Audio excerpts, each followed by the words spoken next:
Hi friends, welcome back to my channel. ನೀವಿನ್ನೂ ನಮ್ಮ ಚಾನಲ್ಗೆ ಸಬ್ಸ್ಕ್ರೈಬ್ ಮಾಡೋಂದ್ರೆ ಈ ಕೂಡಲೇ ಸಬ್ಸ್ಕ್ರೈಬ್ ಮಾಡಿ, ಪಕ್ಕದಲ್ಲಿ ಬರುವ ಬೆಲ್ ಐಕಾನ್ ಕ್ಲಿಕ್ ಮಾಡಿ.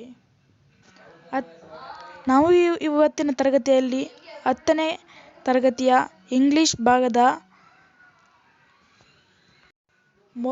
ಮೊದಲನೇ ಪಾಠವಾಗಿರುವ ಹೇ ಹೀರೋ ಪಾಠದ ವಿವರಣೆಯನ್ನು ನೋಡೋಣ. ಬನ್ನಿ ಇವತ್ತಿನ ವಿಡಿಯೋ ಶುರು ಮಾಡೋಣ. Hero is a lesson written by R K Narayan. ಈ ಪಾಠ ಬರೆದವರು ಆರ್ ಕೆ ನಾರಾಯಣ್ ಅವರು. ಸೊ ನೋಡೋಣ ಈ ಪಾಠದ ಸ್ಟೋರಿ ಏನಿದೆ. The story begins with the news paper report red by Swamy's father. ಅಂದ್ರೆ ಈ ಒಂದು ಪಾಠದ ಕಥೆ ಯಾವ್ದರಿಂದ ಪ್ರಾರಂಭವಾಗುತ್ತದೆ? ಸ್ವಾಮಿ ಮತ್ತು ಅವರ ತಂದೆಯವರು ನ್ಯೂಸ್ ಪೇಪರ್ ಅನ್ನ ಓದ್ತಾ ಇರ್ತಾರೆ.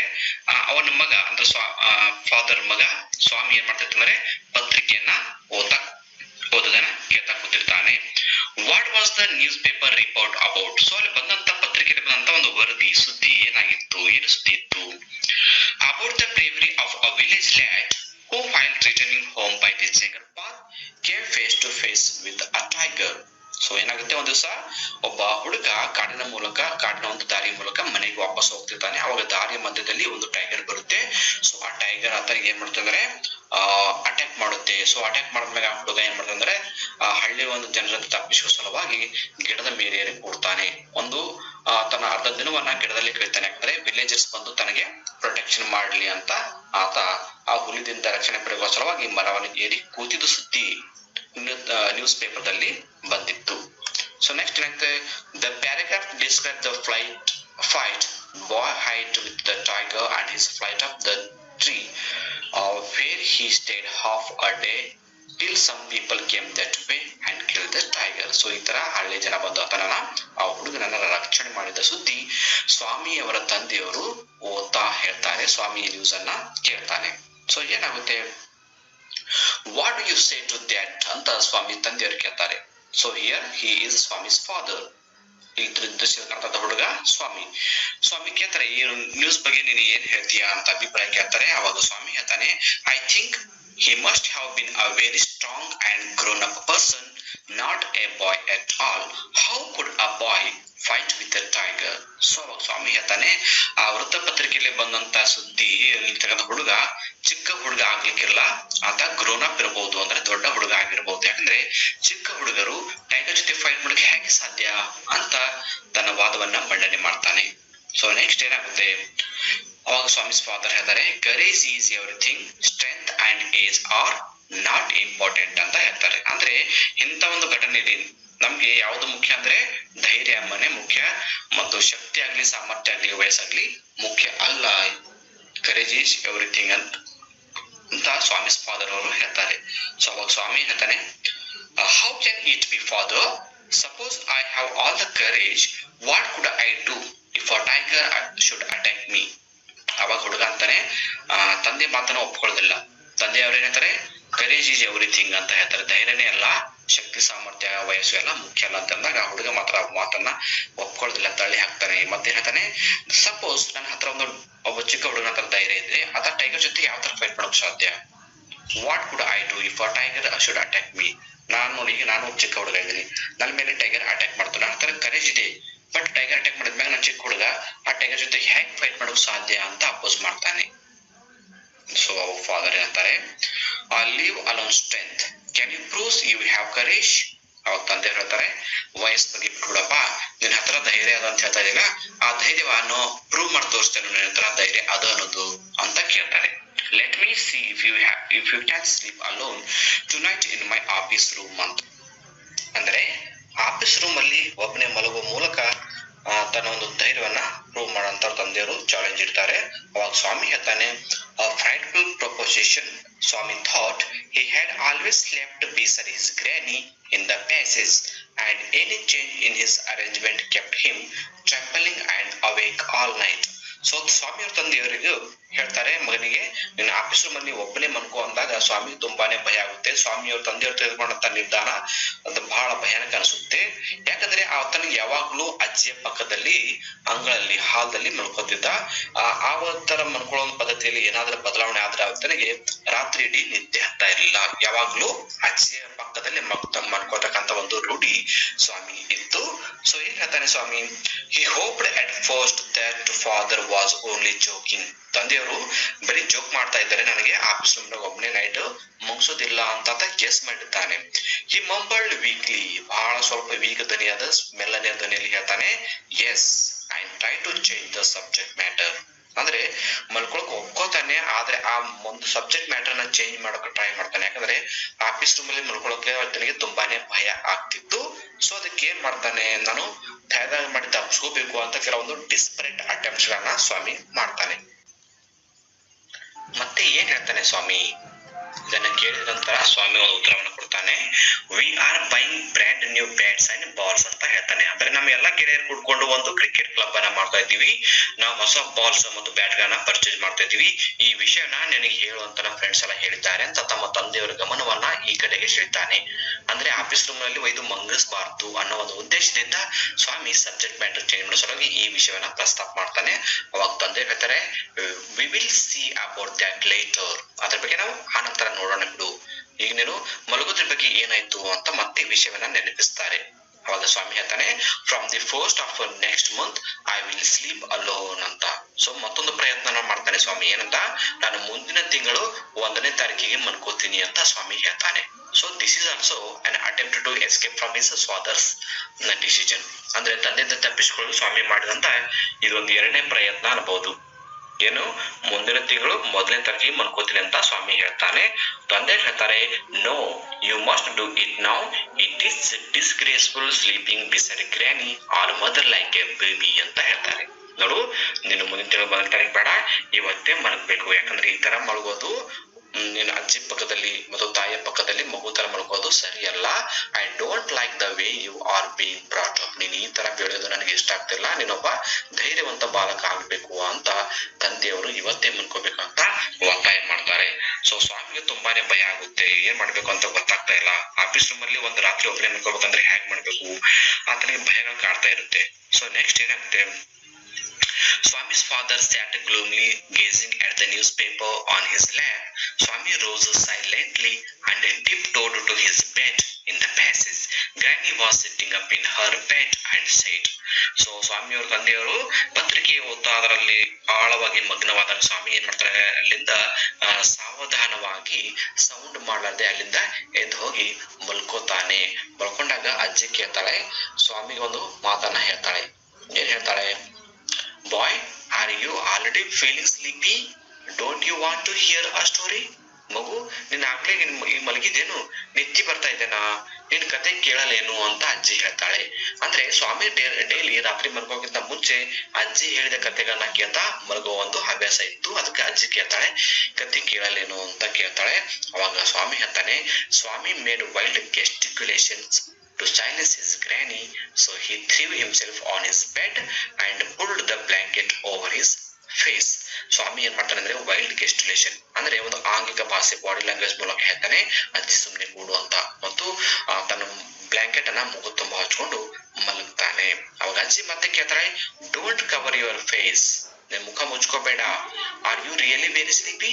ನಿಜವಾಗ್ಲೂ ನಿನಗೆ ನಿದ್ದೆ ಬಂದಿದೇನು ಅಂತ ಮತ್ತೆ ಅಜ್ಜಿ ಕೇಳ್ತಾಳೆ. ಸೊ ಅವಾಗ ಸ್ವಾಮಿ ಹೇಳ್ತಾನೆ, please please shut up granny, don't talk to me and I don't let anyone call me even if the house is on fire ಅಂತ ಸ್ವಾಮಿ ಕೋಪ ಕೊಡ್ತಾನೆ. ಪ್ಲೀಸ್ ಪ್ಲೀಸ್ ಅಜ್ಜಿ, ನೀನ್ ಕೂಗ್ಬೇಡ, ನೀನು ಈ ತರ ಕೂಗೋದ್ರಿಂದ ನಾನು ಎಚ್ಚರ ಆಗುತ್ತೆ, ಅದಕ್ಕೆ ನನಗೆ ಎಚ್ಚರ ಮಾಡ್ಲಿಕ್ಕೆ ಹೋಗ್ಬೇಡ, ಮನಿ ಊರಿ ಹತ್ತಿದ್ರು ಕೂಡ ಮತ್ತು ನನ್ನನ್ನು ಯಾರು ಕರೆದ್ರು ಕೂಡ ಎಬ್ಸ್ಲಿಕ್ಕೆ ಹೋಗ್ಬೇಡ ಅಂತಾನೆ. ಸ್ವಾಮಿ ಯಾಕೆ ಈ ತರ ಆಕ್ಟ್ ಮಾಡ್ತಿರ್ತಾನಂದ್ರೆ, ಒಂದು ಎಚ್ಚರ ಕೂತಿದ್ರೆ ತಂದೆಯವರು ಇದು ಆಫೀಸ್ ರೂಮ್ದಾಗ ಮನಗಿಸ್ತಾರೆ ಅನ್ನೋ ಒಂದು ಉದ್ದೇಶದಿಂದ ಆತ ನಿದ್ದೆ ಹತ್ತ ತರ ಆಕ್ಟ್ ಮಾಡ್ತಾ ಇರ್ತಾನೆ. Then Swami's father took him to the office room to sleep and to prove his courage. ಅವಾಗ ಸ್ವಾಮಿಯವ್ರ ತಂದೆಯವರು ಬಂದು ಅವರು ಹೊಚ್ಕೊಂಡಿದಂತ ಅಂದ್ರೆ ಸ್ವಾಮಿ ಹೊಚ್ಕೊಂಡಂತ ಬ್ಲಾಂಕೆಟ್ ಅನ್ನ ತೆಗೆದು ಆಫೀಸ್ ರೂಮ್ ಮಲ್ಕೋತ್ ನಡಿ ಅಂತ ಅವರನ್ನ ಕರ್ಕೊಂಡು ಹೋಗ್ತಾರೆ. ಸೊ ಸ್ವಾಮಿಗೆ ತುಂಬಾನೇ ಭಯ ಆಗುತ್ತೆ. Let me sleep in the hall father ಅಂತ ಹೇಳ್ತಾನೆ. ಅಂದ್ರೆ ಅಪ್ಪ ನಾನು ಹಾಲ್ನಲ್ಲಿ ಮುಕ್ಕೋತೀನಿ, ದಯವಿಟ್ಟು ನನಗೆ ಹಾಲ್ದಾಗ ಮಲ್ಕೊಳಕ್ಕೆ ಅವಕಾಶ ಕೊಡಿ ಅಂತ ಸ್ವಾಮಿ ಹೇಳ್ತಾನೆ. Your office room is very dusty and there may be scorpions behind your law books. ಮತ್ತೆ ಏನ್ ರೀಸನ್ ಹೇಳ್ತಾರಂದ್ರೆ ನಿಮ್ಮ ಆಫೀಸ್ ರೂಮ್ ದಾಗ ಬಹಳ ಹೊಲಸಿದೆ, ಡಸ್ಟ್ ಇದೆ, ಮತ್ತು ನೀವು ಇಟ್ಟಂತ ಕಾನೂನು ಪುಸ್ತಕಗಳು ಲಾ ಬುಕ್ಸ್ ಅವಲ್ಲ, ಆ ಒಂದು ಲಾ ಬುಕ್ಸ್ ಹಿಂದ್ಗಡೆ ಸ್ಕಾರ್ಪಿಯನ್ಸ್ ಇವೆ. ಸ್ಕಾರ್ಪಿಯನ್ಸ್ ಅಂದ್ರೆ ಚೇಳುಗಳು. ಆ ಚೇಳುಗಳು ಕಚ್ಚುತ್ತೆ, ಹೀಗಾಗಿ ನಾನು ಮಲಗೋದಿಲ್ಲ, ಇಲ್ಲಿ ಹಾಲ್ದಾಗ ಮಲ್ಕೋತೀನಿ ಅಂತ ಹೇಳ್ತಾನೆ. ಅವಾಗ ಫಾದರ್ ಹೇಳ್ತಾರೆ, there are no scorpions little fellow, sleep on the bench if you like. ಮಗು, ಅಲ್ಲಿ ಯಾವುದೇ ಚೇಳುಗಳು ಇಲ್ಲ, ನಿನಗೆ ಬೇಕಾದ್ರೆ ಬೆಂಚ್ ಮೇಲೆ ಮಲ್ಕೋ ಅಂತ ಒಂದು ಸಜೆಷನ್ ಅನ್ನ ಕೊಡ್ತಾರೆ. ಅಂದ್ರೆ ಸ್ವಾಮಿ ತಪ್ಪಿಸ್ಕೊಳ್ಳೋ ಪ್ರಯತ್ನಗಳನ್ನು ಮಾಡ್ತಾ ಇರ್ತಾನೆ, ಇವ್ರು ಮಾತ್ರ ಬಿಡೋದೇ ಇಲ್ಲ. Can I have a lamp burning in the room ಅಂತ ಸ್ವಾಮಿ ಕೇಳ್ತಾನೆ. ಅಟ್ ಲೀಸ್ಟ್ ನಾನು ಒಂದು ಲ್ಯಾಂಪ್ ಅನ್ನಾದ್ರೂ ಒಯ್ಬಹುದೇನು, ಯಾಕಂದ್ರೆ ಕತ್ತಲಿಗೆ ಆಫೀಸ್ ರೂಮಲ್ಲಿ ಅಂಜಿಕೆ ಬರುತ್ತೆ, ಒಂದು ಲೈಟ್ ಆದ್ರೂ ಒಯ್ಬಹುದೇನು ಅಂತ ಸ್ವಾಮಿ ಕೇಳ್ತಾನೆ. ಫಾದರ್ ಹೇಳ್ತಾರೆ, no, you must learn not to be afraid of darkness. ಬೇಡ, ನೀನ್ ಲ್ಯಾಂಪ್ ಒಯ್ಯೋದು ಬೇಡ, ಯಾಕಂದ್ರೆ ಕತ್ತಲೆ ಕಂಡ್ರೆ ಹೆದರಿಕೆ ಇದೆಯಲ್ಲ, ಆ ಹೆದರಿಕೆ ಹೋಗ್ಬೇಕಂದ್ರೆ ನೀನು ಬೆಳಕೋಯೋದು ಬೇಡ ಅಂತಾರೆ. It is only A question of habit. ಅದು ಹ್ಯಾಬಿಟ್ ಇದೆ, ನಾವು ಯಾವ ತರ ಹ್ಯಾಬಿಟ್ ಬೆಳೆಸುತ್ತೀವಿ ಆ ತರ ಹ್ಯಾಬಿಟ್ ಬೆಳೆಯುತ್ತೆ. You must cultivate good habits. ಅದಕ್ಕಾಗಿ ನೀನು ಒಳ್ಳೆ ಹವ್ಯಾಸಗಳನ್ನ ಬೆಳೆಸ್ಕೊ. ಈ ತರ ಎಲ್ಲ ಬೆಳಕಿನ ಮಾಡ್ಕೊಳ್ಳೋದು, ಲ್ಯಾಂಪ್ ಒಯ್ಯೋದು, ಈಗೆಲ್ಲ ಟೆಕ್ನಿಕ್ ಅನ್ನ ಮಾಡಬೇಡ ಅಂತ ಸ್ವಾಮಿ ತಂದೆಯವರು ಹೇಳ್ತಾರೆ. ಸೊ ಸ್ವಾಮಿ ಏನ್ ಹೇಳ್ತಾನೆ, will you let at least leave the door open. At least ನಾನು ಆಫೀಸ್ ರೂಮ್ ಇಂದು ಡೋರ್ ಓಪನ್ ಮಾಡಿದ್ರೆ ಮಲ್ಕೋಬಹುದೇನು ಅಂತ. ಯಾಕಂದ್ರೆ ಓಪನ್ ಮಾಡಿ ಮಲಗಿದ್ರೆ ಅವ್ರಿಗೆ ಏನಾದ್ರು ಭಯ ಅಂದ್ರೆ ಎದ್ದು ಬರಬೇಕು ಅಂತ ಒಂದು ಪ್ಲಾನಿಂಗ್ ಇತ್ತು. ಸೊ ಆಫೀಸ್ ರೂಮ್ ಬಾಗಿಲನ್ನ ಎದ್ದು ಮಲ್ಕೋಬಹುದೇನು ಅಂತ ಸ್ವಾಮಿ ಕೇಳ್ತಾನೆ. ಫಾದರ್ ಹೇಳ್ತಾರೆ, all right, but promise you won't roll up your bed. ಆಯ್ತಪ್ಪ, ನನಗೆ ಮಲ್ಕೊಳಕ್ ಅವಕಾಶ ಕೊಡ್ತೀನಿ, ಆದ್ರೆ ಒಂದು ಪ್ರಾಮಿಸ್ ಮಾಡ್ಬೇಕು. ಏನಂದ್ರೆ ಯಾವುದೇ ಕಾರಣಕ್ಕೂ ನಡುರಾತ್ರಿ ಎದ್ದು ಹಾಸಿಗೆಗಳನ್ನ ಮಡ್ಚಿಕೊಂಡು ಬರಬಾರ್ದು. And go to your granny's side at night. ಮತ್ತು ನಡುರಾತ್ರಿ ಎದ್ದು ಅಜ್ಜಿಯ ಪಕ್ಕದಲ್ಲಿ ಮಲ್ಕೊಳಕ್ಕೆ ಹೋಗ್ಬಾರ್ದು.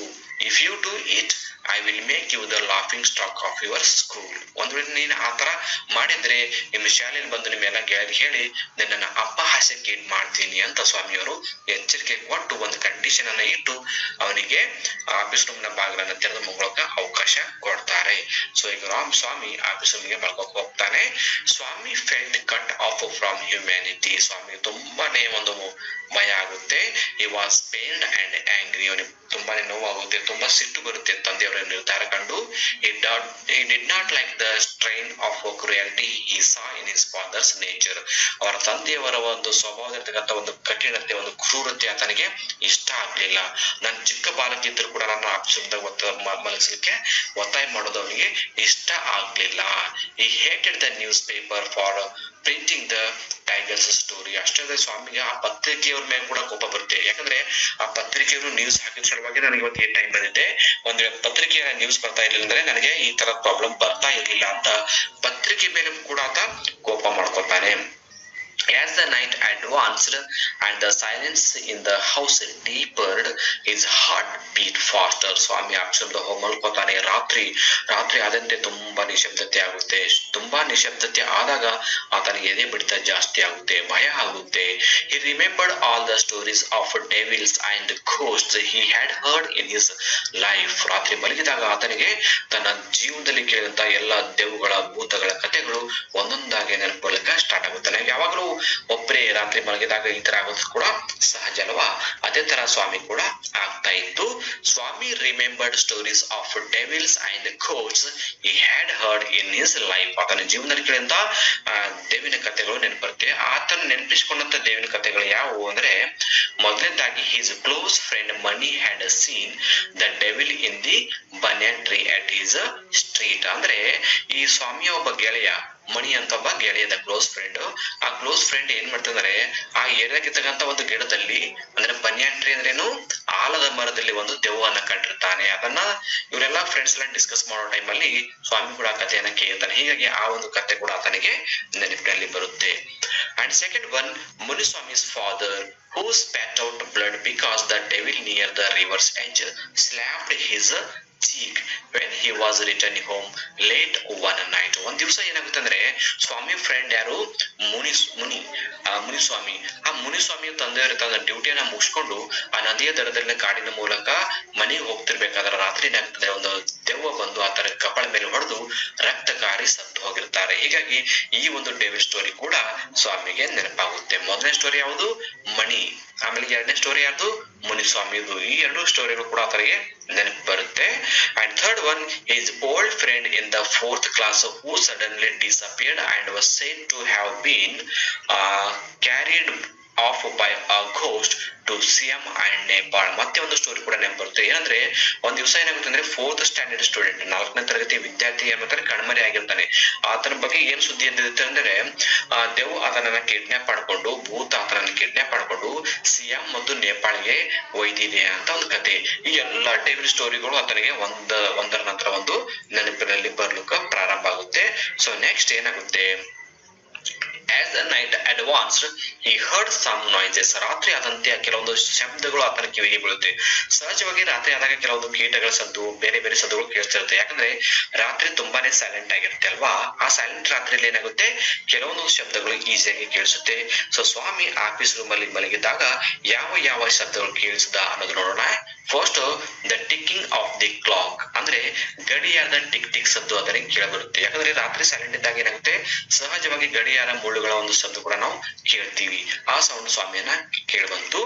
Second, rustle of the trees, ಅಂದ್ರೆ ಗಿಡಗಳಿರ್ತಕ್ಕಂಥ ಎಲೆಗಳ ಸದ್ದು, ಗಾಳಿ ಬಿಟ್ಟಾಗ ಗಿಡದ ಶಬ್ದ ಕೂಡ ಬರುತ್ತಲ್ವಾ, ಆ ಸೌಂಡ್ ಕೂಡ ಕೇಳಿಸುತ್ತೆ.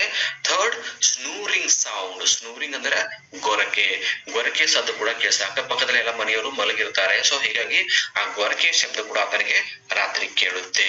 And some night insects humming, ಕೆಲವೊಂದು ರಾತ್ರಿ ಕೀಟಗಳು ಶಬ್ದ ಮಾಡೋದು ಕೂಡ ಸ್ವಾಮಿಗೆ ಕೇಳಿಸುತ್ತೆ. ಇನ್ಸೆಕ್ಟ್ಸ್ ಅಂದ್ರೆ ಏನು, ಕೀಟಗಳು. ರಾತ್ರಿ ಎಲ್ಲ ಕೆಲವೊಂದು ಶಬ್ದಗಳು ಬರುತ್ತಲ್ಲ, ಆ ಎಲ್ಲಾ ಶಬ್ದಗಳು ಕೂಡ ಸ್ವಾಮಿ ಕಿವಿಗೆ ಕೇಳಿಸ್ಲಿಕ್ಕೆ ಪ್ರಾರಂಭ ಆಗುತ್ತೆ. ಈ ಎಲ್ಲಾ ಸೌಂಡ್ ಕೇಳಿದಾಗ ಸ್ವಾಮಿಗೆ ಏನಾಗುತ್ತೆ ಅಂದ್ರೆ ಮತ್ತಿಷ್ಟು ಭಯ ಆಗಲಿಕ್ಕೆ ಪ್ರಾರಂಭ ಆಗುತ್ತೆ. ಯಾಕಂದ್ರೆ ಚಿಕ್ಕ ಹುಡುಗ ಆಫೀಸ್ ರೂಮ್ ಅಲ್ಲಿ ಕತ್ತಲಲ್ಲಿ ಒಬ್ಬಳೇ ಮಲಗಿದ್ದಾನೆ. ಹೀಗಾಗಿ ಆತನಿಗೆ ಭಯ ಆಗ್ತಾ ಇತ್ತು. ಜೊತೆಗೆ ದೇವಿನ ಕಥೆಗಳು ಕೂಡ ಕೇಳಿಸ್ತಾ ಇದ್ವು. ಸ್ವಾಮಿ hurriedly got up and spread his bed under the bench and crouched there. ಸ್ವಾಮಿ ಏನ್ ಮಾಡ್ತಾನೆ ಅಂದ್ರೆ ಆಮೇಲೆ ಭಯ ಆಗಿ ಆತನಿಗೆ ನಿದ್ರೆ ಬರ್ತಾ ಇರ್ಲಿಲ್ಲ. ಹೀಗಾಗಿ ತನ್ನ ಹಾಸಿಗೆ ಎಲ್ಲ ತೆಗೆದು ಏನ್ ಮಾಡ್ತಾನೆ, ಆ ಬೆಂಚ್ ಕೆಳಗಡೆ ಹಾಸ್ತಾನೆ. ಅಲ್ಲಿ ಆಫೀಸ್ ಬೆಂಚ್ ಇರುತ್ತೆ ಅಲ್ಲ, ಆ ಬೆಂಚ್ ಕೆಳಗಡೆ ಹಾಸಿ ಮಲ್ಕೋತಾನೆ. ಯಾಕೆ ಬೆಂಚ್ ಕೆಳಗಡೆ ಮಲ್ಕೋತಾನೆ? It seemed to be a much safer place, more compact and reassuring. ಯಾಕಂದ್ರೆ ಆ ಪ್ಲೇಸ್ ಆತನಿಗೆ ತುಂಬಾನೇ ಸೇಫ್ ಅನ್ಸುತ್ತೆ. ಸೇಫ್ ಅಂದ್ರೆ ಸುರಕ್ಷೆ. ಆಮೇಲೆ ಕಾಂಪ್ಯಾಕ್ಟ್ ಅಂದ್ರೆ ಸೂಕ್ತ. ರೀಅಶ್ಯೂರಿಂಗ್ ಅಂದ್ರೆ ಒಂದು ರೀತಿಯ ಧೈರ್ಯ ಬರ್ತಕ್ಕಂಥ ಸ್ಥಳ. ಈ ತರ ಇದ್ರ ಸಲುವಾಗಿ ಸ್ವಾಮಿ ಏನ್ ಮಾಡ್ತಾನೆ, ಆತನಿಗೆ ಅಲ್ಲಿ ಕೆಳಗೆ ಮಲ್ಕೊಂಡು ಸ್ವಲ್ಪ ಭಯ ಕಡಿಮೆ ಆಗ್ತಾ ಇತ್ತು. ಹೀಗಾಗಿ ಬೆಂಚ್ ಕೆಳಗಡೆ ಮಲ್ಕೋತಾನೆ. ಸೊ ಬೆಂಚ್ ಕೆಳಗೆ ಮಲ್ಕೊಂಡಾಗ ಏನಾಗುತ್ತೆ, ಆ tiger was chasing him. Bench ಕೆಳಗೆ ಮಲ್ಕೊಂಡಾಗ ಸ್ವಲ್ಪ ನಿದ್ರೆ ಹತ್ತುತ್ತೆ. ನಿದ್ದೆ ಹತ್ತಿದಾಗ ಏನಾಗುತ್ತೆ ಅಂದ್ರೆ ಆ ನಿದ್ದೆಯಲ್ಲಿ ಆತ ಕೂಡ ಒಂದು ನೈಟ್ ಪೇನ್ ಅನ್ನ ಕಾಣ್ತಾನೆ, ಅಂದ್ರೆ ಕೆಟ್ಟ ಕನಸನ್ನೇ ಕಾಣ್ತಾನೆ. ಒಂದ್ ದಿವಸ ಏನಾಗುತ್ತೆ ನಿದ್ರೆಗಣ್ಣಲ್ಲಿ, ಆ ನಿದ್ದೆಯಲ್ಲಿ ಕನಸಿನಲ್ಲಿ ಏನಾಗುತ್ತೆ, ಟೈಗರ್ ವಾಸ್ ಚೇಸಿಂಗ್ ಅಂದ್ರೆ ಬೆನ್ ಹತ್ತೋದು. ಒಂದು ಟೈಗರ್ ಆತನಿಗೆ ಬೆನ್ ಹತ್ತದಂಗ ಕನಸು ಬೀಳುತ್ತೆ. His feet stuck to the ground, he desperately try to escape but his feet would not move. ಕನಸಿನಲ್ಲಿ ಟೈಗರ್ ಬೆನ್ ಹತ್ತಂಗ ಆಗುತ್ತೆ, ಹುಲಿ ಬೆನ್ ಹತ್ತಂಗ ಆಗುತ್ತೆ. ಆತನ ಕಾಲುಗಳು ಅಂದ್ರೆ ಸ್ವಾಮಿಯ ಕಾಲುಗಳು ಕೆಸರಲ್ಲಿ ಸಿಕ್ಕಿ ಬಿದ್ದಿರುತ್ತೆ. ಓಡ್ಲಿಕ್ಕೆ ಟ್ರೈ ಮಾಡ್ತಾನೆ, ಆದ್ರೆ ಆತನಿಗೆ ಓಡಕ್ ಆಗ್ತಾ ಇರಲಿಲ್ಲ. ಹಿಂದೆ ಬೇರೆ ಟೈಗರ್ ಮಾತ್ರ ತುಂಬಾನೇ ವೇಗವಾಗಿ ಬೆನ್ ಹತ್ತಾ ಇತ್ತು. The tiger was at his back and he could here it's class scratch. Tiger ತಮ್ಮ ಒಂದು ಊರೋ ಸದ್ದು ಓಡೋ ಸದ್ದನ್ನ ಕೇಳಿ ಸ್ವಾಮಿಗೆ ತುಂಬಾನೇ ಭಯ ಆಗಿರುತ್ತೆ. ಹೇಗಾದ್ರೂ ಮಾಡಿ ತಪ್ಪಿಸ್ಕೊಂಡು ತನ್ನ ಕಾಲುಗಳನ್ನು ಕೆಸರಲ್ಲಿ ಸಿಕ್ಕಿದಂತ ಕಾಲುಗಳನ್ನು ತೆಗೆಸ್ಕೊಂಡು ಓಡಬೇಕು ಅಂತ ಇರ್ತಾನೆ.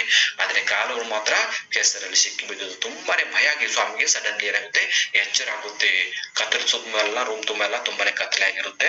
ಅವಾಗ ಏನ್ ಮಾಡ್ತಾನೆ, with a desperate effort he open his eyes ಅಂತ ತನ್ನ ಕೊನೆಗೆ ಕಣ್ಣನ್ನು ಓಪನ್ ಮಾಡಿ ಸುತ್ತಲೆಲ್ಲ ನೋಡ್ತಾನೆ. He put his hand out to feel his granny's presence at his sides as was his habit. So ಎಚ್ಚರ ಆಗ್ತದೆ ಸ್ವಾಮಿ. ಆಮೇಲೆ ಏನ್ ಮಾಡ್ತಾನೆ ಅಂದ್ರೆ ಪಕ್ಕದಲ್ಲೆಲ್ಲ ಕೈ ಹಚ್ಚಿ ನೋಡ್ತಾನೆ. ಯಾಕಂದ್ರೆ ಪ್ರತಿ ಸಲ ಆತನಿಗೆ ಯಾವಾಗ್ಲೂ ಎಚ್ಚರದಾಗ ಏನ್ ಮಾಡ್ತಾರೆ, ಪಕ್ಕದ ಕೈ ಹಚ್ಚಿದಾಗ ಅಜ್ಜಿರ್ತಿದ್ರು. ಸೊ ಸಮಾಧಾನ ಆಗ್ತಿತ್ತು. ಬಟ್ ಈ ತರಾನು ಈಗನು ಏನ್ ಮಾಡ್ತಾನೆ ಅಂದ್ರೆ ಅದು ಆತನ ಪಕ್ಕದಲ್ಲೆಲ್ಲ ಕೈ ಆಡಿಸಿ ನೋಡ್ತಾನೆ. ಅಜ್ಜಿ ಅವನ ಕೈಗೆ ತಾಕೋದಿಲ್ಲ. ಯಾಕಂದ್ರೆ ಆತನ ಆಫೀಸ್ ರೂಮ್ದಾಗ ಮಲಗಿದ್ದು ನಿದ್ರೆಗಳಲ್ಲಿ ಮರೆತು ಹೋಗಿರುತ್ತೆ. But he only touch the wooden leg of the bench. So ಅವನ ಕೈಗೆ ಏನ್ ತಾಕುತ್ತೆ ಅಂದ್ರೆ ಆ ಬೆಂಚಿನ ಕಾಳುಗಳು ಮಾತ್ರ ತಾಕುತ್ತೆ. ಸೊ ಅವಾಗ ಸ್ವಾಮಿಗೆ ನೆನಪಾಗುತ್ತೆ, ಓ ನಾನು ಆಫೀಸ್ ರೂಮ್ ಅಲ್ಲಿ ಮಲಗಿದ್ದೀನಿ, ನಾನು ಪಕ್ಕದಲ್ಲಿ ಅಜ್ಜಿ ಇಲ್ಲ ಅಂತ ನೆನಪಾಗಿ ತುಂಬಾನೇ ಮತ್ತೆ ಭಯ ಆಗ್ಲಿಕ್ಕೆ ಪ್ರಾರಂಭ ಮಾಡುತ್ತೆ. In the darkness Swami saw something was moving down. ಆ ತರ ಕತ್ತಲೆಯಲ್ಲಿ ಮಲಗಿ ಸ್ವಲ್ಪ ನೋಡ್ತಾನೆ, ಆ ಕಡೆ ಈ ಕಡೆ ನೋಡಿದಾಗ ಆ ರೂಮ್ ನಲ್ಲಿ ಏನೋ ಒಂದು ಕತ್ತಲೆ ಕರ್ರಗಿದ್ದ ಒಂದು ವಸ್ತು, ಯಾವುದೋ ಒಂದು ಏನೋ ಸಮಥಿಂಗ್ ವಾಸ್ ಮೂವಿಂಗ್, ಏನೋ ಮೂವ್ ಆಗ್ತಾ ಇತ್ತು. ಸ್ವಾಮಿ ನೋಡ್ತಾನೆ, ಬಟ್ ಬೆಳಕಿರೋದಿಲ್ಲ. ಆ ಕತ್ತಲೆಗೆ ಏನೋ ಹೋಗೋದನ್ನ ಕಂಡು ತುಂಬಾನೇ ಭಯ ಆಗ್ತಿದೆ. ರಾತ್ರಿ ಬೇರೆ ಇರುತ್ತಲ್ಲ. He lays gazing at it in horror. ಭಯದಿಂದ ಆ ಕಡೆನೆ ದಿಟ್ಟಿಸಿ ನೋಡ್ತಾ ಇರ್ತಾನೆ, ಅದು ಏನಿದೆ ಅಂತ ತುಂಬಾನೇ ಕ್ಯೂರಿಯಾಸಿಟಿಯಿಂದ ನೋಡ್ತಾನೆ, ತುಂಬಾ ಭಯದಿಂದ ನೋಡ್ತಾನೆ. His end had come. ಆತನಿಗೆ ಎಷ್ಟು ಭಯ ಆಗುತ್ತಂದ್ರೆ, ನಂದು ಮುಗಿತಪ್ಪ, ನಂದು ರೂಮ್ ನಲ್ಲಿ ಏನೋ ಒಂದು ಕತ್ತೆ ಕರ್ರಗಿದ್ದ ಒಂದು ವಸ್ತು, ಯಾವುದೋ ಒಂದು ಏನೋ ಸಮಥಿಂಗ್ ವಾಸ್ ಮೂವಿಂಗ್, ಏನೋ ಮೂವ್ ಆಗ್ತಾ ಇತ್ತು. ಸ್ವಾಮಿ ನೋಡ್ತಾನೆ, ಬಟ್ ಬೆಳಕಿರೋದಿಲ್ಲ. ಆ ಕತ್ತಲೆಗೆ ಏನೋ ಹೋಗೋದನ್ನ ಕಂಡು ತುಂಬಾನೇ ಭಯ ಆಗ್ತಿದೆ. ರಾತ್ರಿ ಬೇರೆ ಇರುತ್ತಲ್ಲ. He lays gazing at it in horror. ಭಯದಿಂದ ಆ ಕಡೆ ದಿಟ್ಟಿಸಿ ನೋಡ್ತಾ ಇರ್ತಾನೆ, ಅದು ಏನಿದೆ ಅಂತ ತುಂಬಾನೇ ಕ್ಯೂರಿಯಾಸಿಟಿಯಿಂದ ನೋಡ್ತಾನೆ, ತುಂಬಾ ಭಯದಿಂದ ನೋಡ್ತಾನೆ. His end had come. ಆತನಿಗೆ ಎಷ್ಟು ಭಯ ಆಗ್ತದೆ, ನಂದು ಮುಗಿತಪ್ಪ, ನನ್ನ ದಿನಗಳು ಇಲ್ಲಿಗೆ ಮುಗಿದ, ನಾನು ಸಾಹಿತ್ಯ ಅನ್ನೋ ಭಯ ಆತನಿಗೆ ಕಾಡ್ಲಿಕ್ಕೆ ಪ್ರಾರಂಭ ಆಗುತ್ತೆ. He realise that the devil would presently pull him out and tear him. ಆತ ಏನ್ ಕಲ್ಪನೆ ನೋಡ್ತಾದ್ರೆ, ಈ ದೆವ್ವ ಇದ್ರಬಹುದು, ಅದು ನನ್ನ ಸಮೀಪ ಬರ್ತಾ ಇದೆ, ಬಂದು ನನ್ನ ಬೆಂಚ್ ಕೆಳಗಡೆ ಎಳ್ಕೊಳ್ಬಹುದು, ಎಳ್ಕೊಂಡು ನನ್ನನ್ನು ಹರಿದು ತಿರ್ಬಹುದು, ಹರಿದು ಬಂದ್ ಹಾಕುತ್ತೆ. And so why should he wait? So ಇಷ್ಟೆಲ್ಲ ನಾನು ಮಾಡ್ತಾ ಇದ್ರೆ ನಾನು ಯಾಕೆ ಸುಮ್ಮನೆ ಕೂಡ್ಬೇಕು, ನಾನು ಏನಾದ್ರು ಪ್ರಯತ್ನ ಮಾಡ್ಬೇಕು ಅಂತ ಸ್ವಾಮಿ ಡಿಸೈಡ್ ಮಾಡ್ತಾರೆ. ಯಾಕಂದ್ರೆ ಆ ಒಂದು ಡಾರ್ಕ್ ಥಿಂಗ್ ಅವ್ನ ಕಡೆ ಬರ್ತಾ ಇದೆ, ಅದು ದೆವ್ವ ಇರ್ಬೋದು ಅಂತ ಗೆಸ್ ಮಾಡಿರ್ತಾನೆ. ಅದು ಬಂದು ಅಟ್ಯಾಕ್ ಮಾಡಿ ನನಗೆ ಗೊಂದು ಹಾಕ್ತಾನೆ. ಮೇಲೆ ನಾನು ಯಾಕೆ ಪ್ರಯತ್ನ ಮಾಡ್ಬಾರ್ದು, ಏನಾದ್ರು ಮಾಡ್ಬೇಕು ಅಂತ ಸ್ವಲ್ಪ ಧೈರ್ಯವನ್ನು ಹಾಕುತ್ತಾನೆ. As it came nearer, he crawled out from under the bench, hugged it with all his might, and used his teeth on it like a mortal weapon. So ಅವಾಗ ಏನ್ ಮಾಡ್ತಾರೆ ಸ್ವಾಮಿ, ಆ ಬೆಂಚ್ ಕೆಳಗಡೆಯಿಂದ ಸಾವಕಾಶವಾಗಿ ತೆಳ್ತಾ, ಮಕ್ಕಳು ಯಾವ ತರ ಹೊಟ್ಟೆಯಲ್ಲಿ ಹೋಗ್ತಾರಲ್ಲ ಆ ತರ ತೆಳ್ತಾ ಬೆಂಚ್ ಕೆಳಗಿಂದ ಹೊರಗಡೆ ಬರ್ತಾನೆ. ಆ ಬರ್ತಕ್ಕಂತ ಒಂದು ದೆವ್ವನ, ಅದು ದೇವ್ರದ್ದು ಏನಂತ ಗೊತ್ತಿಲ್ಲ, ಕತ್ಲೆ ಬರ್ತಕ್ಕಂಥ ವಸ್ತುವನ್ನ ಬಿಗಿದಾಗಿ ಹಿಡ್ಕೋತಾನೆ, ಬಿಗಿದಾಗಿ ತಕ್ಕೋತಾನೆ. ಹಗ್ಗದೇನು ತಬ್ಬಿಕೊಳ್ಳೋದು, ಬಿಗಿಯಾಗಿ ತಬ್ಬಿಕೊಂಡು ಏನ್ ಮಾಡ್ತಾನೆ, ತನ್ನ ಹಲ್ಲುಗಳಿಂದ ಅದಕ್ಕೆ ಕಚ್ತಾನೆ. He used his teeth as a mortal weapon. mortal weapon ಅಂದ್ರೆ ಆತನ ಹಲ್ಲುಗಳನ್ನೇ ಆಯುಧವಾಗಬೇಕು. ಯಾಕಂದ್ರೆ ಅವನ ಹತ್ರ ಫೈಟ್ ಮಾಡೋಕೆ ಯಾವುದೇ ಆಯುಧಗಳು ಇರೋದಿಲ್ಲ.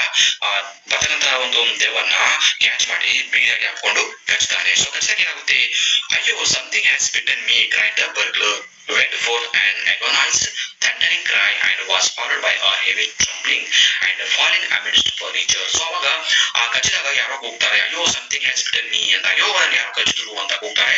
ಕೂಗಿ ಆ ಒಂದು ಭಯದಿಂದ ಕೂಗ್ತಾ ಫರ್ನಿಚರ್ಸ್ ಇರ್ತಾರೆ, ಅಲ್ಲೆಲ್ಲ ಒಂದು ಫರ್ನಿಚರ್ ಇರ್ತಾರೆ, ಉಪಕರಣಗಳು, ಸಲಕರಣೆಗಳು, ಫರ್ನಿಚರ್ ಉಪಕರಣಗಳು ಇರುತ್ತೆ, ಅದ್ರ ಮ್ಯಾಗೆ ಬಿದ್ದಾವೆ. In a moment father cook and servant came in carrying light. ಈ ತರ ಅಲ್ಲಿ ಕಚ್ಚಿದಾಗ ಏನಾಗುತ್ತೆ, ಆ ಕಚ್ಚಿದಂತ ಸ್ವಾಮಿ ಆ ವ್ಯಕ್ತಿಯನ್ನ ಬೀಗಾಗಿ ಹಿಡ್ಕೊಂಡು ಕಚ್ತಾರಲ್ಲ, ಅವಾಗ ಆ ವ್ಯಕ್ತಿ ಬೀಳ್ತಾನೆ ಫರ್ನಿಚರ್ ಮೇಲೆ. ಆ ಫರ್ನಿಚರ್ ಮೇಲೆ ಬಿದ್ದಾಗ ಸೌಂಡ್ ಆಗುತ್ತೆ. ಮತ್ತು ಆತ ಬರ್ಗ್ಲಿರುತ್ತೆ, ಒಬ್ಬ ಕಳ್ಳ ಇರ್ತಾನೆ. ಆ ಕಳ್ಳ ಕೂಗಿರ್ತಾನೆ, ಏನಂತ, ಸಮಥಿಂಗ್ ಹ್ಯಾಸ್ ಬಿಟನ್ ಮೀ ಅಂತ. ಸೊ ಸ್ವಾಮಿ ರೂಮಿಗೆ ಬಂದಂತ ವ್ಯಕ್ತಿ ಬೇರೆ ಯಾರೋ ಒಬ್ಬ ದೊಡ್ಡ ದರೋಡೆಕೋರ ಇರ್ತಾನೆ, ಮನೆಗಳ ಕಳ್ತನ ಮಾಡ್ತಕ್ಕಂಥ ವ್ಯಕ್ತಿ ಇರ್ತಾನೆ.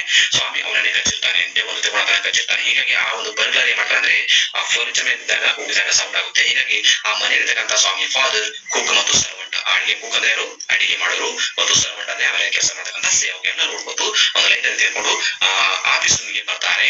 And all three of them fell on the burglar who lays amidst the furniture with a bleeding ankle. So ಅವಾಗ ಏನಾಗ್ತಾರೆ, ಆ ಸ್ವಾಮಿ ತಂದೆಯರಾಗಿರ್ಬೋದು, ಕುಕ್ ಆಗಿರ್ಬೋದು, ಸರ್ವೆಂಟ್ ಎಲ್ಲರೂ ಹೋಗಿ ಆ ವ್ಯಕ್ತಿ ಮೇಲೆ ಬೀಳ್ತಾರೆ, ಬಿದ್ದು ಆಗಲ್ಲ ಹಿಡಿದು ಅವನನ್ನ ಪೊಲೀಸ್ ಡಿಪಾರ್ಟ್ಮೆಂಟ್ಗೆ, ಪೊಲೀಸ್ಗೆ ಒಯ್ದು ಕೊಡ್ತಾರೆ. ಸೊ ನೆಕ್ಸ್ಟ್ ಏನಾಗುತ್ತೆ, ದಸ್ ಬೈ ಆಕ್ಸಿಡೆಂಟ್ಲಿ ಸ್ವಾಮಿ ಕಾಡ್ ದ ಬರ್ಗ್ಲರ್. ಈ ತರ ಆಕಸ್ಮಿಕವಾಗಿ ಸ್ವಾಮಿ ಒಬ್ಬ ದೊಡ್ಡ ದರೋಡೆಕೋರನ್ನ ಕ್ಯಾಚ್ ಮಾಡ್ತಾನೆ. ಆತ ದರೋಡೆಕೋರನ್ನ ಕ್ಯಾಚ್ ಮಾಡಬೇಕು ಅನ್ನೋ ಇಂಟೆನ್ಷನ್ ಆತನಿಗೆ ಇರಲಿಲ್ಲ. ಆಫೀಸ್ ರೂಮ್ ಅಲ್ಲಿ ಮಲಗಿದಾಗ ದೆವ್ವ ಇರಬಹುದು, ಅದಕ್ಕೆ ಹೇಗಾದ್ರು ಮಾಡಿ ತಪ್ಪಿಸ್ಕೋಬೇಕನ್ನೋ ಉದ್ದೇಶದಿಂದ ಕಚ್ಚಿರ್ತಾನೆ, ಅದನ್ನ ಕ್ಯಾಚ್ ಮಾಡಿರ್ತಾನೆ. So congratulations were showered on Swami. Next day ಮರುದಿವಸ ಏನಾಗ್ತದೆ, ಸ್ವಾಮಿಯ ಮೇಲೆ ಧನ್ಯವಾದಗಳ ಸುರಿಮಳಿಸುತ್ತೆ. ಎಲ್ಲರೂ ಕೂಡ ಆತನ ಸಾಧನೆ ಕಂಡು ಅಪ್ರಿಸಿಯೇಟ್ ಮಾಡ್ತಾರೆ. ಯಾಕಂದ್ರೆ ಸ್ವಾಮಿ ಒಬ್ಬ ದೊಡ್ಡ ದರೋಡೆಕೋರನ್ನ ಹಿಡಿದಿರ್ತಾನೆ. ಆ ದರೋಡೆಕೋರನ್ನ ಪೊಲೀಸ್ ಡಿಪಾರ್ಟ್ಮೆಂಟ್ ಅವರು ಬಹಳ ವರ್ಷಗಳಿಂದ ಸರ್ಚ್ ಮಾಡ್ತಾ ಇರ್ತಾರೆ. ಆದ್ರೆ ಪೊಲೀಸ್ ಡಿಪಾರ್ಟ್ಮೆಂಟ್ ಯಾವ ಪೊಲೀಸ್ ಕೂಡ ಆತ ಸಿಕ್ಕಿರಲ್ಲ. ಬಟ್ ಸ್ವಾಮಿ ಅಂತವರನ್ನ ಕ್ಯಾಚ್ ಮಾಡಿರ್ತಾರೆ. ಹೀಗಾಗಿ ಸ್ವಾಮಿ ಬಗ್ಗೆ ಎಲ್ಲ ಜನರು ತುಂಬಾನೇ ಹೊಗಳಿ ಮಾತಾಡ್ತಿರ್ತಾರೆ. ನೋಡ್ರಿ ಯಾವ ತರ ಆಗುತ್ತೆ, ಯಾವ ತರ ಅವನನ್ನ ಕಂಗ್ರಾಚುಲೇಷನ್ಸ್ ಹೇಳ್ತಾರೆ. His classmates looked at him with great respect. ಅದರಿಂದ ಸ್ವಾಮಿ ಬಗ್ಗೆ ಆತನ ಗೆಳೆಯರು ತುಂಬಾನೇ ಗೌರವ ಕೊಡೋಕೆ ಸ್ಟಾರ್ಟ್ ಮಾಡ್ತಾರೆ, ತುಂಬಾನೇ ರೆಸ್ಪೆಕ್ಟ್ಫುಲ್ ಆಗಿ ನೋಡ್ತಾರೆ. And his teacher patted his bag. ಅಷ್ಟೇ ಶಾಲೆ ಹೋದ್ಮೇಲೆ ಆತರ ಶಿಕ್ಷಕರೆಲ್ಲ ನೋಡಿದ್ರೆ ಆತನ ಬೆನ್ ಮೇಲೆ ಚಪ್ಪರಿಸಿ ಹೇಳ್ತಾರೆ, ಶಬಾಷ್, ಒಳ್ಳೆ ಕೆಲಸ ಮಾಡ್ತೀಪ ಅಂತ ಅವನನ್ನ ಕಂಗ್ರಾಚುಲೇಷನ್ಸ್ ಹೇಳ್ತಾರೆ. ಪ್ಯಾಟೆಡ್ ಅಂದ್ರೇನು, ಬೆನ್ನು ಚಪ್ಪರಿಸೋದು. And third one, the head master said that he was a true scout. ಅಷ್ಟೇ ಆ ಶಾಲೆಯ ಹೆಡ್ ಮಾಸ್ಟರ್ ಏನ್ ಹೇಳ್ತಾರೆ, ನೀವು ಒಬ್ಬ ಒಳ್ಳೆ ಬೇಹುಗಾರ ಇದೆ, ಟ್ರೂ ಸ್ಕೌಟ್ ಅಂತ ಸ್ವಾಮಿಯನ್ನ ಹೊಗಳ್ತಾರೆ. ಈ ತರ ಫ್ರೆಂಡ್ಸ್ ಆಗಿರ್ಬೋದು, ಟೀಚರ್ಸ್ ಟೀಚರ್ಸ್ ಆಗಿರ್ಬೋದು, ಹೆಡ್ ಮಾಸ್ಟರ್ ಆಗಿರ್ಬೋದು, ಎಲ್ಲರೂ ಕೂಡ ಸ್ವಾಮಿ ಬಗ್ಗೆ ಒಂದು ತುಂಬಾನೇ ರೆಸ್ಪೆಕ್ಟ್ ಕೊಡ್ತಾರೆ, ಕಂಗ್ರಾಚುಲೇಷನ್ಸ್ ಹೇಳ್ತಾರೆ. ಯಾಕಂದ್ರೆ ಒಬ್ಬ ದೊಡ್ಡ ದರೋಡೆಕೋರನ ಅಂತ ಹೇಳಿದ್ರು. So Swami had help the police department by catching the most notorious house breakers of the district. ಜಿಲ್ಲೆಗೆ ಬೇಕಾದಂತ ಒಬ್ಬ ದೊಡ್ಡ ಕುಖ್ಯಾತ ದರೋಡೆಕೋರನ ಹಿಡಿದ ಸಲುವಾಗಿ ಪೊಲೀಸ್ ಡಿಪಾರ್ಟ್ಮೆಂಟ್ ಅವರು ಕೂಡ ಸ್ವಾಮಿಗೆ ಕಂಗ್ರಾಚುಲೇಷನ್ ಹೇಳ್ತಾರೆ. And the police were grateful to him for it. So ಅಂತ ಒಂದು ದೊಡ್ಡ ಸಾಧನೆ ಮಾಡಿದ ಸಲುವಾಗಿ ಪೊಲೀಸ್ ಡಿಪಾರ್ಟ್ಮೆಂಟ್ ಅವರು ಕೂಡ ಸ್ವಾಮಿಗೆ ಒಂದು ಕೃತಜ್ಞತೆಯನ್ನ ಹೇಳ್ತಾರೆ. ಸೊ ನೆಕ್ಸ್ಟ್ ಏನಾಗುತ್ತೆ, why don't you join the police when you are grown up ಅಂತ ಪೊಲೀಸ್ ಹೇಳ್ತಾರೆ. ಅಂದ್ರೆ ಅವ್ರ ಮನೆಗೆ ಸ್ವಾಮಿ ಮನೆಗೆ ಪೊಲೀಸ್ ಬರ್ತಾರೆ, ಪೊಲೀಸ್ ಬಂದಿರ್ತಾರೆ, ಸ್ವಾಮಿ ಒಳ್ಳೆ ಕೆಲಸ ಮಾಡಿದೆಪ್ಪ, ಇನ್ನು ದೊಡ್ಡ ನಮ್ಮ ಡಿಪಾರ್ಟ್ಮೆಂಟ್ ಯಾಕೆ ಸೇರ್ಬಾರ್ದು, ನಿಮ್ಮ ಅಂತ ಧೈರ್ಯವಂತ ಬಾಳ ನಮ್ಮ ಡಿಪಾರ್ಟ್ಮೆಂಟ್ ಸೇರಿದ್ರೆ ಒಳ್ಳೇದು ಅಂತ ಪೊಲೀಸರು ಕೇಳ್ತಾರೆ. ಸೊ ಸ್ವಾಮಿ ಏನ್ ಹೇಳ್ತಾರೆ, ಸರ್ಟನ್ಲಿ ಎಸ್ ಅಂತ ಹೇಳ್ತಾನೆ. ಖಂಡಿತವಾಗಿ ನಾನು ದೊಡ್ಡ ನನ್ನ ಮೇಲೆ ಡಿಪಾರ್ಟ್ಮೆಂಟ್ ಸೇರ್ತೀನಿ ಅಂತ ಹೇಳ್ತಾನೆ. ಆದ್ರೆ ಆತನ ಒಳಗೆ ಗೊತ್ತಿರುತ್ತೆ, ನಾನು ಒಬ್ಬ ಧೈರ್ಯವಂತ ಬಾಲಕ ಏನಲ್ಲ, ಆಕಸ್ಮಿಕವಾಗಿ ಅಂತ ದರೋಡೆಕೋರನ ಹಿಡಿದಿದ್ದೀನಿ ಅಂತ ಆತನಿಗೆ ಗೊತ್ತಿರುತ್ತೆ. ಆದ್ರೂ ಕೂಡ ಮೇಲ್ಗಡೆ ಹಾಕಿ ನಾನು ಪೊಲೀಸ್ ಡಿಪಾರ್ಟ್ಮೆಂಟ್ ಸೇರ್ಕೋತೀನಿ ಅಂತ ಸುಮ್ಮನೆ ಹೇಳ್ತಾನೆ. ಮುನ್ಸಿಪಲ್ ಏನಾಗ್ಬೇಕಂದಿರ್ತಾನೆ, engine driver railway guard or a bus conductor later in life. ಮುಂದಿನ ಜೀವನದಲ್ಲಿ ಅಥವಾ ಒಬ್ಬ ಎಂಜಿನ್ ಡ್ರೈವರ್ ಆಗ್ಬೇಕು, ಅಥವಾ ರೈಲ್ವೆ ಗಾರ್ಡ್ ಅಂದ್ರೆ ರೈಲ್ವೆಯಲ್ಲಿ ಒಬ್ಬ ಸೇವಕನಾಗಬೇಕು, ಅಥವಾ ಬಸ್ ಕಂಡಕ್ಟರ್ ಆಗ್ಬೇಕು ಅಂತ ಸ್ವಾಮಿ ಅನ್ಕೊಂಡಿದ್ದ. ಆದ್ರೆ ಪೊಲೀಸ್ ಡಿಪಾರ್ಟ್ಮೆಂಟ್ ಅವ್ರು ಹೇಳ್ತಾರೆ, ನೀನು ಪೊಲೀಸ್ ಡಿಪಾರ್ಟ್ಮೆಂಟ್ ಆದ್ರೆ ನೀನು ಒಬ್ಬ ಪೊಲೀಸ್ ಆಗಿ ನಮ್ಮ ಡಿಪಾರ್ಟ್ಮೆಂಟ್ ಸೇವೆ ಸಲ್ಲಿಸು ಅಂತ ರಿಕ್ವೆಸ್ಟ್ ಮಾಡಿದಾಗ ಅದನ್ನು ನಯವಾಗಿ ಒಪ್ಕೋತಾನೆ. After this incident, that day Swami slept before his father had come.